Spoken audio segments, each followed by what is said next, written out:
আল্লাহর কসম, যদি আজহারির 15 লক্ষ লোক হয়ে থাকে, আল্লামা সাঈদী যদি বেঁচে থাকতেন আর জেলখানার থেকে বাহির হতেন, বাংলাদেশের কোনো মাঠ, নদী, ঘাট, পুকুর, কারভাট, কোনো মাঠ, ঘাট, বিল জায়গা ছিল না। আল্লামা সাঈদীর উপস্থিতি হলে লোক জায়গা দেওয়া যায়। যে জিনিসটা বুঝাতে চাচ্ছিলাম সেটা হলো রাসূলের প্রতি মহব্বত থাকা লাগবে। শুধু মৌলবীরাই মৌলবীদের বিরোধিতা যদি না করে, আগামী দেশ হবে কিসের দেশ? এখন কোন পরিচয় নেই, অমুসলিমরা মুসলমানদের মারতেছে, আমি মুসলমান চুপ করে বসে থাকতে পারি না। সুতরাং মুসলমানদের ভিতরে ফাটল সৃষ্টি করেন না, মুসলমানদের ভিতরে মারামারি সৃষ্টি করেন না।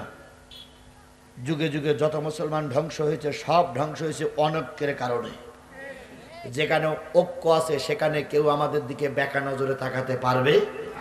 ভারত কিন্তু এতদিন একটা অ্যাকশনে যেত, কিন্তু ভারত অ্যাকশনে যেতে পারেনি, কারণ ডাক্তার মোহাম্মদ ইউনূস, জামাত ইসলাম, বিএনপি, জাতীয় পার্টি, হেফাজত, চরমোনাই, কৌমি, আলিয়া, পীর, তারপরে রাফাজি, খারেজি, আহলে হাদিস সবাইকে নিয়ে একটা যৌথ মিটিং ডেকে একটাই শপথ নিয়েছে, দেশ রক্ষার জন্য সবাই এক। দেশ রক্ষা করার জন্য সবাই কি? আমাদের ভিতরে মতনৈক্য থাকবে, কিন্তু দেশ রক্ষার ব্যাপারে যখন আমরা ডাক দেব, কেউ ঘরে থাকতে পারবে না। সবাই যখন বললো ডক্টর মোহাম্মদ ইউনূস আপনার কথার সঙ্গে আমরা একমত, তখনই কিন্তু ভারত ঘাবড়ে গেছে। সুতরাং ঐক্যের পরে আছে আল্লাহর রহমত। বাইনাহুম সূরা, ঐক্যের পরেই আছে আল্লাহর রহমত। আমরা ঐক্যের ভিতরে ভাঙন সৃষ্টি করব, আল্লাহ আমাদের কবুল করুক। আমার ভাইয়েরা, নবীজি বললেন এখনই যদি মুসলমানে মারামারি হয়, দেশে অশান্তি বাঁধবে। তোমরা বলো তো, এমন একজন লোক যে এখনো মুসলমান হয়নি, এমন কোন পরিচয় লোক যদি তুমি খুঁজে বের করতে পারো, আমি তাকে কালেমার দাওয়াত দেবো। সে আমার দলে আসলে 300 লোকের কাজ একলাই করবে। এমন কোন লোকের সন্ধান পাওয়া যায়? পিছন দিক থেকে একজন লোক বলেন, ইয়া রাসূলুল্লাহ, মদিনার একটা যুবক আছে, যুবকটার বয়স 22 থেকে 23, কিন্তু এই যুবকটা অমুসলিম, খ্রিস্টান, কিন্তু এই যুবক কারোর কাছে মাথা নত করে না। এই যুবকের বাহুতে আল্লাহ এত শক্তি দিয়েছে, হাজারো সৈনিক যদি এক পক্ষে থাকে, যুবক একলাই যদি তরবারি চালায়, হাজারো সৈন্য যুবকের মোকাবেলা করতে পারে না। কিন্তু যুবক এখনো খ্রিস্টান, যুবক এখন অমুসলিম। নবীজি বললেন নাম বলো। মুরব্বী বললেন নাম হলো আমর, বাবার নাম সাবেত। সাবেত বংশের লোক। কত দূর বাড়ি? কয় এখান থেকে প্রায় 14-15 কিলোমিটার দূরে বাড়ি, 10 মাইল দূরে বাড়ি। নবী বললেন ঠিক আছে, আমি আগামী কালকেই ওই যুবকের কাছে দাওয়াতি তাবলিগ নিয়ে যাব। তাহলে বোঝা গেল দাওয়াতি তাবলিগ নিয়ে যাবে মুসলমানের কাছে না অমুসলমানের কাছে? অমুসলমানদের কাছে। আমাদের দাওয়াতে তাবলিগ চলে সব কাদের কাছে? মুসলমানদের কাছে চলে। এটা আবার উড়িয়ে দিয়েন না, আমাদের মুসলমানের আসলে সেই মুসলমান এখনো হতে পারেনি। আল্লাহ আমাদের মুসলমান হওয়ার তৌফিক দান করুক। আল্লাহ নবী পরের দিন সকালবেলা ফজরের নামাজ আনতে ওই বিশ্ববরণ্য, ওই বিশ্ব নাম করা যুবকের বাড়ির দিকে রওনা হলেন। যুবক এখনো কি গ্রহণ করিনি? ইসলাম গ্রহণ করিনি। যুবক কোন ধর্মের লোক? খ্রিস্টান অথবা ইহুদি ধর্মের লোক। আল্লাহর নবী খুঁজতে খুঁজতে পায়ে হেঁটে 12-14 কিলোমিটার দূরে যেয়ে ওই যুবকের বাড়ির সন্ধান পেল। যেয়ে দেখে একজন বুড়ি মানুষ নিজ কাজ নিয়ে চুপচাপ বসে আছে। আল্লাহ নবী পিছন দিক থেকে সালাম দিয়ে বলেন, আসসালামু আলাইকুম ইয়া হালাল বাইত, আসসালামু আলাইকুম ইয়া হালাল বাইত, আসসালামু আলাইকুম ইয়া হালাল বাইত। বুড়ি পশ্চিম দিক ফিরে বলতেছে, কে কে? বাড়ি কোথায়? কি জন্য এসেছো? আমার ছেলে এখন ভাড়া খাটতে যাবে না। মানে গুন্ডার যা ভাব, আমার ছেলে গুন্ডামি করতে যাবে না। সারা রাত ভাড়া খেটে এসেছে, টাকা পয়সা আমার কাছে দিয়ে ঘুম পড়েছে, ডাকাও নিষেধ। আল্লাহ নবী বলেন, বুড়িমা, আমি আপনার ছেলেকে ভাড়া করতে আসিনি, আপনার ছেলের সে কথা বলতে এসেছি। বুড়ি বলতেছে, বললাম তো কথা বলা যাবে না। নবী বলতেছে, আচ্ছা কথা বলা না যাক, আপনি তো আমার দিক তাকান, তাকাইয়েও কোনো লাভ হবে না। আমার ছেলে মোটে ভাড়া খাটতে যাবে না। নবীজি আস্তে করে সামনের দিকে গেলেন। বুড়িমা, বুড়িমা, আসসালামু আলাইকুম। আরে বাবা, তুমি তো বড় বেকায়দার লোক, বারবার বলতেছি যাবে না, তুমি বারবার আমার সামনে এসে ঝামেলা করে যাও। নবীজি বললেন, বুড়িমা, একটা বার কি আমার দিকে একটু তাকানো যায়? বুড়ি বলছে, তাকাই কি হবে, একটু তাকান। বুড়ি আল্লাহ নবীর চেহারার দিকে তাকালেন। বুড়ি তাকাইয়ে চোখের পলক পড়ে না। বুড়ি বলতেছে, আল্লাহ, ও আসমানের মালিক ও জমিনের মালিক, এ তো মানুষ না, এ তো দেখি আল্লাহর ফেরেশতা। এই বাবা, তুমি কি মানুষ না অন্য কিছু? নবীজি বলছে, হ্যাঁ আমি মানুষ। বাবার নাম কি? আব্দুল্লাহ। মার নাম কি? আমেনা। বাড়ি কোথায়? কুরাইশ বংশে। তোমার নাম কি? মুহাম্মদ সাল্লাল্লাহু আলাইহি ওয়াসাল্লাম। বুড়ি বলতেছে, কোন মোহাম্মদ? মোহাম্মদ তো আমার দেশে অনেক আছে, তুমি কোন মোহাম্মদ? মক্কা থেকে হিজরত করিয়া এক মোহাম্মদ মদিনায় এসেছে, তার কারণে যুদ্ধ একটা হয়েছে, আর একটা হব সংবাদ শুনতেছি, তুমি কি সেই মোহাম্মদ? আল্লাহ নবী বললেন, বুড়িমা, আমি মানুষের ক্ষতি করার জন্য আসিনি, এসেছি এদেশে ইসলাম প্রচার করার জন্য, আমি সে আব্দুল্লাহর বেটা মোহাম্মদ। বুড়ি তখন দাঁড়াই বললেন, বাবা, তোমার চেহারায় বলে দেয় তুমি মানুষ খুন করতে পারো না, তোমার চেহারায় বলে দিচ্ছ তুমি মানুষের সঙ্গে শত্রুতা করতে আসনি, তোমার চেহারায় বলে দেয় তুমি একটা ভালো মানুষ, তোমার চেহারায় বলে দেয় তুমি একটা নিষ্পাপ মানুষ। বাবা, কিন্তু আমার এই হিংস্র সন্তানের কাছে কেন এসেছো? তাই কালেমার দাওয়াত দিকে। তাই বাজার দিয়ে ফিরে যাও, এ কোনো মান সম্মানিত লোকের মান সম্মান রাখে না, এ বড় হিংস্র টাইপের লোক, তুমি ফিরে যাও। খবরদার, খবরদার, আর কোনোদিন এসো না, কারণ এ সম্মানিত লোকের সম্মান রাখে। এরকম লোক আমাদের সমাজে ছিল কি ছিল না? আরো জোরে বলেন, ছিল কি ছিল না? ছাগলের 3 নম্বর বাচ্চাগুলো কলার নাড়া দিতে আর বলতো, আমারে চেনো চেনো চেনো। ছাগলের 3 নম্বর বাচ্চা বোঝেন আপনারা? ছাগলের সাধারণত বাচ্চা হয় কয়টা? 2টা। ছাগলের বাটও হয় কয়টা? ওই যে দুধ খাওয়া বাট, কয়টা হয়? 2টা। বাচ্চাও হয় 2টা। যদি ঘটনাক্রমে কোনো ছাগলের 3টা বাচ্চা হয়, আর মা ছাগল যখন জঙ্গল থেকে ঘাস খেয়ে বাড়ি আসে, তখন 2 ছাগলের বাচ্চা যেয়ে 2 বার ধরে। আর যদি 3 নম্বর কোনো বাচ্চা থাকে, সে শুধু দিয়ে কোনো বাট পায় না, এ বাটে ঢুস মারে, ও বাটে ঢুস মারে, শুধু ঢুস মারে আর লাফালাফি করে, ও কোনো বাট ধরতে পারে না। আমাদের সমাজে কিছু ছাগলের 3 নম্বর বাচ্চা ছিল, ওরা না আওয়ামী লীগ, না বিএনপি, না জাতীয় পার্টি, না জামাত ইসলাম। যে দল যখন ক্ষমতায় যায়, সেই দলের নেতা কর্মী হয়ে ক্ষমতার জোর দেখায়। এরা হলো সব ছাগলের 3 নম্বর বাচ্চা। এই ছাগলের 3 নম্বর বাচ্চাদের কারণে বহু লোকের নামে মিথ্যা মামলা হয়েছে। কথা বলেন ঠিক না ঠিক? এই ছাগলের 3 নম্বর বাচ্চাদের কারণে বহু আসমাপিলে আলেমদের অপমান করা হয়েছে। সে ছাগলের 3 নম্বর বাচ্চাগুলো কই গেল? এই ছাগলের 3 নম্বর বাচ্চা আয় বাইরে পালাইছে না? পালাইছে রে, পালাইছে। শেখ হাসিনা পালাইছে। আর সেই সঙ্গে ছাগলের 3 নম্বর বাচ্চারাও কি করেছে? পালাই গেছে। সুতরাং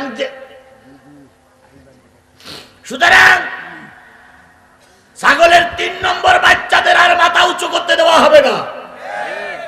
এদেশে আর ওদের মাথা উঁচু করতে দেওয়া।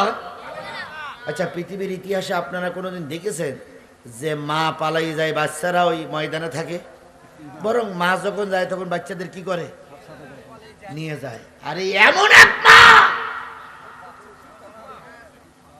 পালাই চলে গেল, বাচ্চাদের কথা একবারও ভাবলো না। কথা বলে ঠিক না বেটি? ওই মায়ের পিছনে আর হাম্বা হাম্বা করে না, ও মা আর আসবে না। এখন কিছু ওই বাচ্চারা বলতেছে, আমার মা সীমানার কাছে আছে, আসবে। আসুক দিন, তোর মা বলেছিল ডিসেম্বরের ভিতরে আসবো। ডিসেম্বরের আজকে 29 তারিখ, আর কালকে 3 না মাত্র সময় আছে। দেখি তোর মা কি করে আসতে পারে। আসুক দিন দেই। ওই মা বলেছিলাম চুপ করে ঢেকে পড়বো, তোরা তৈরি হ, ডিসেম্বরের ভিতরে খেলা লাগাচ্ছি। আমরা তো সেই অপেক্ষায় আছি। আমার ভাইয়েরা, বুড়ি যখন নবীর সঙ্গে কথোপকথন করছিলেন, ওই আমর নামক ওই যুবক তখন ঘুমাচ্ছিল। আমি নবীজির ভালোবাসার পরে কথা বলতেছি। কিছুক্ষণ পরে নবী চলে গেলেন আর বললেন, বুড়ি মা, তোমার আমর কখন উঠবে? কয় দুপুর বেলা। কয় উঠলে বলিও আল্লাহর নবী মুহাম্মদ দাওয়াতি তাবলীগ নিয়ে এসেছিল। বুড়ি তখন বলতেছে, বাবা বলবো, কিন্তু ওই এত হিংস্র বললে কোনো কাজ হবে না। কারণ ওর তো আমি চিনি, 23টা বছরও যন্ত্রণা আমি সহ্য করতেছি। ও যে কত ভালো আর কত মন্দ আমি চিনি। নবীজি বললেন, তারপরে তুমি দাওয়াতি কাজ করো, যদি আল্লাহর কপালে ইসলাম লিখে থাকে তো ফিরে আসবে। নবীজি চলে গেলেন। বুড়ি যতক্ষণ পারে তাকাই তাকাই দেখলেন যে নবী কোথায় যাচ্ছে। চোখের আড়ালে যখন চলে গেলেন, বুড়ি তখন ফিরে আসতেছে না। বুড়ি তখন ওখানে দাঁড়িয়ে দাঁড়িয়ে কাঁদতেছে আর বলতেছে, আল্লাহ, 24টা বছর আমার ছেলে আমাকে মা বলে ডেকেছে, আর একটা দিন ওই মোহাম্মদ আমারে মা বলে ডেকেছে। 24 বছরের চাইতে একদিনের মায়ের ডাকটা আমার কাছে খুব ভালো লেগেছে। মার চোখে পানি। এমত অবস্থায় ওই গুন্ডা ছেলের ঘুম ভেঙে গেল। গুন্ডা ছেলে ঘুম থেকে জেগে মা মা বলে চিল্লায়, মারে পাওয়া যায় না, মারে পাওয়া যায় না। এবার মারে খুঁজতে খুঁজতে দেখে পাহাড়ের চূড়ায় দক্ষিণ দিক ফিরে কি যেন দেখতেছে।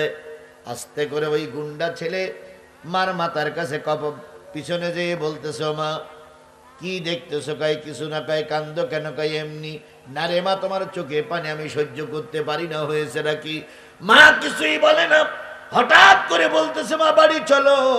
মারে জড়াই ধরে যখন বাড়ি নিয়ে আসে, মাঝপথে এসে আমার থেমে গেল। মাগো, ও আমার মা, তোমার ছেলের বয়স এই 24টা বছর, কত রাজদরবারে গেছে, কত যুদ্ধের ময়দানে গেছে, কত সেনাপতির সঙ্গে ঘোরাফেরা করেছে, কত রাজনৈতিক নেতার সঙ্গে ঘোরাফেরা করেছে, কিন্তু আজকে একটা নতুন জিনিস আমার অভিজ্ঞতা হলো। মা বলতেছে, কি? কয়, ও মা, যত দরবারে গেছি কত আতর সুগন্ধের গন্ধ পেয়েছি, কিন্তু আজকে আমার বাড়িতে একটা নতুন গোলাপের গন্ধ পাওয়া যাচ্ছে। ও মা, এত সুন্দর গন্ধ আমি কোথাও পাইনি। বলো তো, আতরটা তোমার জন্য কে হাদিয়া দিয়ে গেছে? মা তখন একটা সুযোগ পেয়ে গেছে। মা বলতেছে, বাজান, এ আতর দুনিয়ার কোনো আতর নয়, এ আতর দুনিয়ার কোনো কোম্পানির তৈরি করা আতর নয়, এ আতর কোনো দুনিয়ার কোম্পানির বিক্রি করা আতর নয়। এ আতর স্বয়ং একজন মহা মানবের আমার বাড়ি আসার কারণে তার পদধূলিতে বাড়িটা আতরের গন্ধে ভরপুর হয়ে গেছে। যুবক বললেন, মা সেই ব্যক্তির নামটা একটু বলো, আমি তার সঙ্গে একটু সাক্ষাৎ করব। আর আগমনে বাড়িটা আতরের গন্ধে ভরপুর হয়ে গেছে, নিশ্চয়ই সেই লোকটা একজন কি লোক? ভালো লোক। এবার বুড়ি সুযোগ বুঝে পরিচয় দিলেন, আখিরি জামানার নবী মোহাম্মদ রসুল্লাহ, আব্দুল্লাহর বেটা মোহাম্মদ রসুল্লাহ, আমিনার বেটা মোহাম্মদ রসুল্লাহ, মক্কার নবী মোহাম্মদ রসুল্লাহ, কুরাইশ বংশের নবী মোহাম্মদ রসুল্লাহ তোর কাছে দাওয়াতি তাবলীগ করতে এসেছিল। তুই দাওয়াতি তাবলীগটা মেনে নে বাবা, মোহাম্মদের সঙ্গে শত্রুতায় যাস না। এবার আমর বলতেছে, ও মা, আর একবারও তোমার মুখ দিয়ে এই কথা আমি শুনতে চাই না। তুমি কি শুনুনি, নবীকে জীবিত অথবা মৃত্যু ধরে দিতে পারলে 70টা উট দেওয়া হবে। নবীকে জীবিত অথবা মৃত্যু ধরে দিতে পারলে মক্কার সবচেয়ে সুন্দরী নারীর সঙ্গে বিয়ে দেওয়া হবে। তুমি কি শুনুনি, যদি নবীকে জীবিত অথবা মৃত্যু ধরে দিতে পারি, মক্কার সরকার তার এমপি মন্ত্রী বানিয়ে দেবে। এত সুযোগ আমি কি করে হাতছাড়া করি? ও মা, আমি চললাম তরবারি আনার জন্য। কোন পথ দিয়ে মোহাম্মদ এসেছিল আর গেছে, আমি মোহাম্মদকে ধরবো, কাল্লা আলাদা করব, মক্কার সরকারের কাছে জমা দেব। মক্কার সরকার আমার মক্কার অর্ধেক অংশ লিখে দেবে। যখন তরবারি নিয়ে আসে তখন বলতেছে, তুই আমার আগে বললি কি যে মোহাম্মদের কোনো ক্ষতি করব না? কই, ওটা আমার মুখের কথা। বুড়ি তখন বলতেছে, বাজান, সারা রাত কিছু কাজটি, এতক্ষণ ঘুম থেকে জাগলি, কষ্ট করা লাগবে না। নবীরা কখনো মিথ্যা কথা বলে না। নবী যাওয়ার সময় বলে গেছে, আগামীকাল আবার দাওয়াতি তাবলীগ নিয়ে আসবে। এর নাম তাবলীগ। এর নাম কি? আফজালুল জিহাদ কালিমাতুল হক ইন্দা সুলতানুন জায়ের, সবচেয়ে বড় জিহাদ হলো জালেম সরকারের সামনে সত্য কথাটা বলা। এর চাইতে বড় তাবলীগ, এর চাইতে বড় জিহাদ আর পৃথিবীতে কিছু হতে পারে? আমি তাবলীগে গেলাম, আমার পরিবার ঠিক থাকলো না, ওই তাবলীগ আল্লাহর কাছে কবুল হবে না। কু আনফুসিকুম ওয়া আহলিকুম নার, আল্লাহ বলতে আগে নিজের পরিবারকে বাঁচাও। আমার পরিবারের দেখাশোনা করার দায়িত্ব আল্লাহ আমাকে দিয়েছে। কুল্লুকুম রাইন ওয়া কুল্লুকুম মাসউলিন আন রাইতিহি, প্রত্যেকটা দায়িত্বশীল ব্যক্তিকে তার পরিবারের কথা আল্লাহর কাছে জিজ্ঞেস করা হবে। ভাই বসেন, দোয়া হবে। আর 16 মিনিট বাকি আছে। 16 মিনিট চলবে? চলবে, সত্যি সত্যি চলবে। তাহলে দূরে যারা আছেন আবারও শেষ দাওয়াত দিচ্ছি ভাই, শেষ ভালো তার, সব ভালো তার। আসুন আমরা মোনাজাতের দিকে এগিয়ে যাই। আল্লাহ আমাদের শেষ পর্যন্ত কবুল করুক। বুড়ি বললেন, বাবা কষ্ট করে যাওয়া লাগবে না, মোহাম্মদ কালকে আবার আমার বাড়ি আসবে। আমর বলতেছে মোহাম্মদ যদি কথা না রাখে, বুড়ি বলতেছে না রা বাবা, এ লোক সে লোক না। কথা যখন দেশে কথা সে লোক রাখবেই ইনশাআল্লাহ। আর নবীরা কখনো মিথ্যা কথা বলে না। আমরা বলি টুপি মাথায় দিয়ে মেম্বারের পরে দাঁড়িয়ে মিথ্যা কথা বলে, আবার বলে আমি একজন আল্লাহর ওলি। ওলি না তুমি, গলি তুমি। যে ব্যক্তি ওলি হয়ে মিথ্যা কথা বলে তার ওলিত্বের কোনো দাম নাই। টুপি মাথায় দিয়ে মিথ্যা কথা বলবো, সত্য কথা বলো, বিপদ আসুক কিন্তু সত্যের পরে টিকে থাকতে হবে। আল্লাহ আমাদের শেষ পর্যন্ত সত্যের পরে টিকে থাকার তৌফিক দান করুন। আমার ভাইরা, বুড়ি বললেন বাবা ফিরে চল, যাওয়া লাগবে না। আমর সারাদিন দাওয়াতি কাজ করলেন, রাতেও দাওয়াতি কাজ করলেন, তার গুন্ডা পান্ডা বাহিনীকে মনে মনে ভিট করলেন কালকে নবী আসবে, খবরদার যেন পালাই যেতে না পারে, পালাই যাওয়ার আগেই ধরে ফেলবো। সব গুন্ডা পান্ডা নিয়ে রাতের অন্ধকারে তরবারি টরে হাত দিয়ে এবার আমর অপেক্ষায় আছে। সকালবেলা আল্লাহর নবী ঠিকই বুড়ির বাড়িতে এসে হাজির। বুড়ি সকালবেলা না ঘুমাই ওই পাহাড়ের পরে দাঁড়াই আছে, কখন মোহাম্মদ আসবে। গতকালকে কি করিনি, নাম পরিচয় দিতে চাইনি, আর আজকে বুড়ি আগেই যেয়ে বসে আছে। সুবহানাল্লাহ বলে। যখন আল্লাহ নবী মাথাটা নিচু করে আসতেছেন, তখন বুড়ি উপরের থেকে সালাম দিচ্ছে, আসসালামু আলাইকুম, বাজান কেমন আছো? নবীজি বললেন, বুড়ি আলহামদুলিল্লাহ, আপনার ছেলে কেমন আছে? বুড়ি বললেন, বাবা খুব খেপাখেপি করেছিল গতকালকে, কিন্তু খেপতে দেই নাই, আসেই ভালো, চলো। বুড়ি আর নবীর সঙ্গে যখন কথোপকথন চলছে, আমর নামক গুন্ডা বাহিনীর শ্রেষ্ঠ গুন্ডা এবার ঘুম ভেঙে গেছে। ঘোড়াশালের থেকে ঘোড়া নিয়ে, তরবারি নিয়ে, কাপড়ের গুঠুরিটা ধরে নবীজির পিছন দিক থেকে এসে নবীজির কাঁধের পরে তরবারির মাথাটা ঠেকাই বলতে, মানান তাইয়া শায়েক, কে হে মুরব্বী, কে হে মুরব্বী, কে হে মুরব্বী। নবী কি ভয় পেয়েছেন? আরো জোরে বলেন, ভয় পেয়েছেন? মুমিন যদি একজন হয় আর গোটা আওয়ামী লীগের নেতা কর্মী যদি ঘিরে ফেলে, মুমিন হকের থেকে নিচে নামতে পারে না। এর নাম মুমিন। এর নাম কি? আল্লাহ নবী সাল্লাল্লাহু আলাইহি সাল্লাম তরবারির মাথা ধরে বলতেছে, তুমি সেই আমর? কয় সব মিষ্টি কথা পরে, তোমার নাম কি? আল্লাহ নবী বলেন, না না, মুহাম্মদ রাসূলুল্লাহ সাল্লাল্লাহু আলাইহি সাল্লাম। তুমি কি সেই নবী যে নবীর কারণে মক্কা মদিনার সে বদরের যুদ্ধ হয়ে গেছে? আগামী কালকে অথবা পরশুদিন আরেকটা যুদ্ধ হবে, উহুদের যুদ্ধ। আবু সুফিয়ান 3000 বাহিনী নিয়ে উহুদের ময়দান অপেক্ষা করতেছে, তুমি যাবে যাবে করতেছো, যাও না। তুমি কি সেই নবী?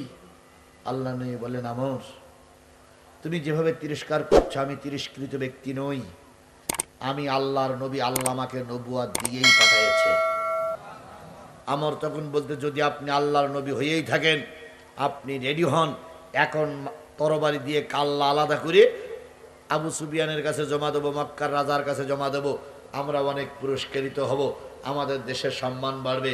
নবী তরবারির মাথা ধরে বলতেছে, আমর বৈধ পাপে যাদের জন্ম হয়, ভালো করে খেয়াল করবেন, বৈধভাবে যাদের জন্ম হয়, যাদের বাপ মায়ের বিয়েটা বৈধ হয়, আর সেই বাপ মার মাধ্যমে যে সন্তান দুনিয়ার মুখ দেখে, ওই সন্তান আর যাই করুক নবী হত্যা করতে পারে না। একটু জোরে বলবেন না সুবহানাল্লাহ। দেখেছেন কোন জায়গায় গিয়ে ধাক্কাটা দিয়ে দিল। এবার যদি আপনি এই কথাটা কালকে বলেন, হয়তো কিছু মৌলবীরা বলতে পারে হুজুর কথাটা বানাই বলেছে। এবার আয়াতে যেন আল্লাহ বলতেছেন, ইন্নাল্লাযীনা ইয়াকফুরুনা বিআয়াতিল্লাহ ওয়া ইয়াকতুলুনান নাবিয়্যিনা বিগাইরিল হক ওয়া ইয়াকতুলুনাল্লাযীনা ইয়া'মুরুনা বিল কিসতি মিনান নাস ফাবাশশিরহুম বিআযাবিন আলীম। নিশ্চয়ই যারা কোরআনের কোন একটা আয়াত অস্বীকার করে, নিশ্চয়ই যারা নবীদের হত্যা করে, নিশ্চয়ই যারা আল্লাহর কোরআনের দাওয়াত দেয়, নবীদের পক্ষে দাওয়াতি কাজ করে, এই সমস্ত আলেমদেরকে মিথ্যা মামলায় জড়িয়ে যারা বছরের পরে বছরে জেলে রাখে, যারা মিথ্যা মামলায় ওদের ফাঁসি দেয়, এই লোকগুলো সব অবৈধ মায়ের সন্তান।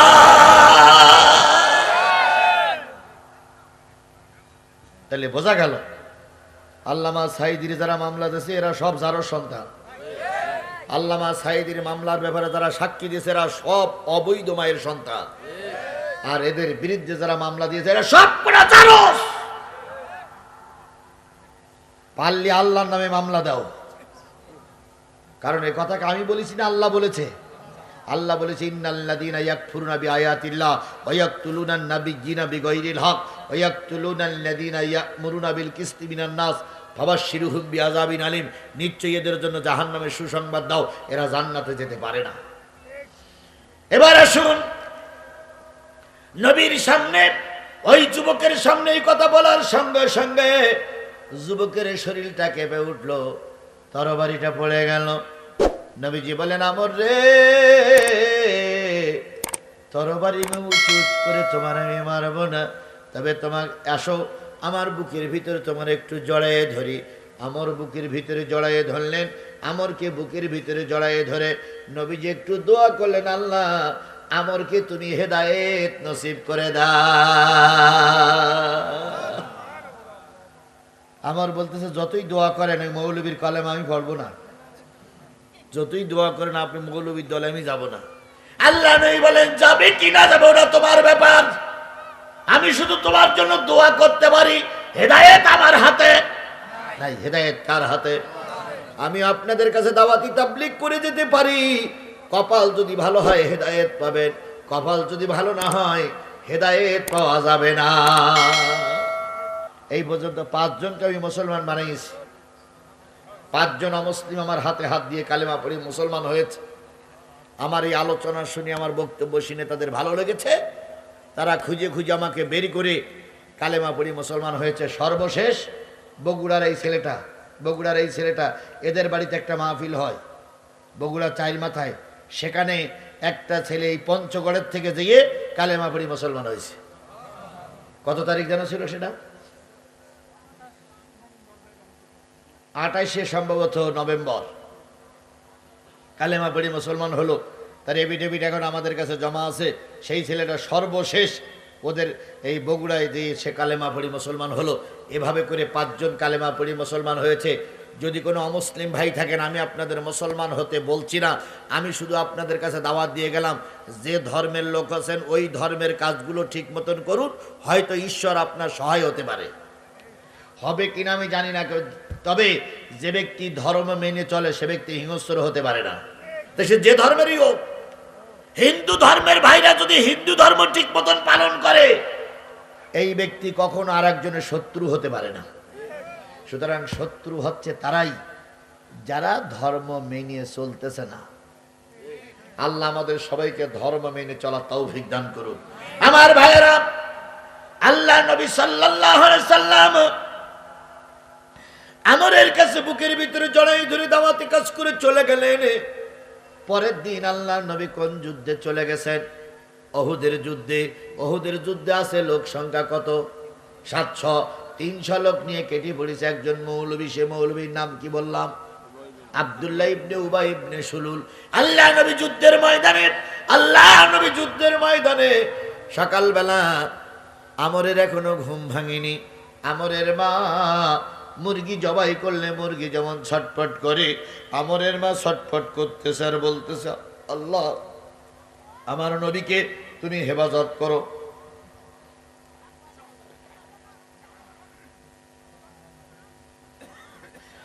আমরের ঘুম ভেঙে গেল।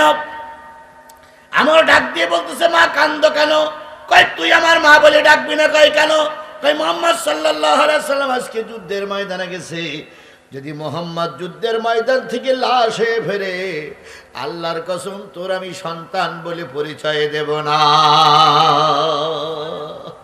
আমরের দিলের ভিতরে হেদায়েতের বাণী ঢুকে গেল। দেখে একদল যুবতী নারী বসে বসে কাঁদতেছে। ছোট ছোট বাচ্চাগুলো দুধে মুখ লাগায় না, তারাও কান্দে। কেন কান্দো? যুবতীরা বলে, কি তুমি কে? তোমার পরিচয় জানি না, তবে আল্লাহর নবী যুদ্ধে গেছে, কে শুনুনি? কয় শুনেছি। কয় নবী যদি যুদ্ধের ময়দানে শহীদ হয়ে যায়, আমরা তোমাকে জ্যান্ত রাখবো না। এরপরে মদিনার মসজিদে গেলেন, যেই দেখে একদল বুড়ো মানুষ মদিনার মসজিদে বসে বসে কাঁদতেছে।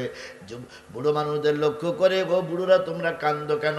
বুড়া ডাক দিয়ে বলে, আমরা নবী যুদ্ধের ময়দানে গেছে, আমাদের নিয়ে যাই নাই, তাই কাঁদতেছি। আমরের দিলের ভিতরে পরিবর্তন আসলো। আমর বাড়ি ফিরে আসলো, মার সামনে দাঁড়িয়ে বলতেছে, ও মা, তুমি তোমার ছেলের জন্য দোয়া করো, তোমার আমর উহুদের যুদ্ধে যাবে। হেদায়েতের চাবিকাঠি কার হাতে? আল্লাহ একটু চাবি ঘুরাই দিয়েছে, হেদায়েত এসে গেছে। সুবহানাল্লাহ। তাহলে হেদায়েত দিতে পারে কে? মা বলতেছে, বাজান যুদ্ধে করতে গেলে এ টুপি লাগে না, এ টুপি পরলে হয় না। কিসের টুপি পরতে হয়? লোহার টুপি। এ জামা পরলে হয় না, কি জামা পরতে হয়? লোহার জামা। সুতরাং তাবলিগ চরমনাই হেফাজত দিতে বলি, সব সময় এই টুপি পরলে হবে না, মাঝে মাঝে লোহার টুপি পরে ময়দানে নামা লাগবে। সব সময় খানকায় বসে আল্লাহরে পাওয়া যাবে না, মাঝে মাঝে লোহার জামা পরে ময়দানে নামতে হবে জালেমদের মোকাবেলা করার জন্য। আল্লাহ রসুল লোহার টুপি পরেছে, তোমার আমার লোহার টুপি পরলে সমস্যা কোথায়? আল্লাহ আমাদের হেফাজত করুক, আল্লাহ আমাদের হেদায়েত নসিব করুক। আমর রাদিয়াল্লাহু তাআলা এখনো কালেমা পড়ে মুসলমান হননি। আমর বললেন, মা আমি যুদ্ধে যাব। নবীজি বললেন, নবী বুড়ি বললেন, তাহলে তুমি পোশাক পরে এসো, আমি তোমার জন্য নাস্তা তৈরি করি। নাস্তা তৈরি করলেন। আমর চলে আসলো। নাস্তাটা যখন সামনে দিল, আমর বলতেছে, মা